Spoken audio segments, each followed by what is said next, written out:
Hi friends, good afternoon. చాలామంది నా లైవ్‌లో వచ్చి ఇద్దరు, ముగ్గురు అడిగారనమాట.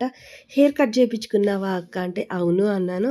కొంతమంది ఆ వీడియో ఉంటే అప్లోడ్ చెయ్యక్క అన్నారు.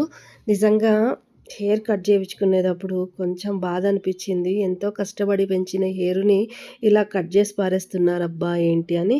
ఈ కటింగ్‌కి ఎందుకోసం వెళ్ళానంటే, నా కూతురు కటింగ్‌కని వెళ్ళితే మా ఆయన "నువ్వు గూడా హెయిర్ కట్ చేపించుకో" అన్నారనమాట.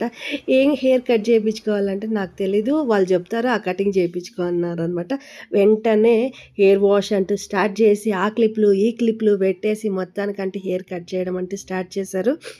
నిజంగా నాకేమనిపించిందంటే, నిజంగా హెయిర్ కట్ చేసినప్పుడు వాళ్ళు సెట్ చేసిన హెయిరు అప్పుడైతే బాగుంటుంది. కానీ తర్వాత మన ఇంటికొచ్చి మనం స్నానం చేసుకొని ఇలా హెయిర్ సెట్ చేసుకోవడానికి పోతే సచ్చినా రాదనమాట.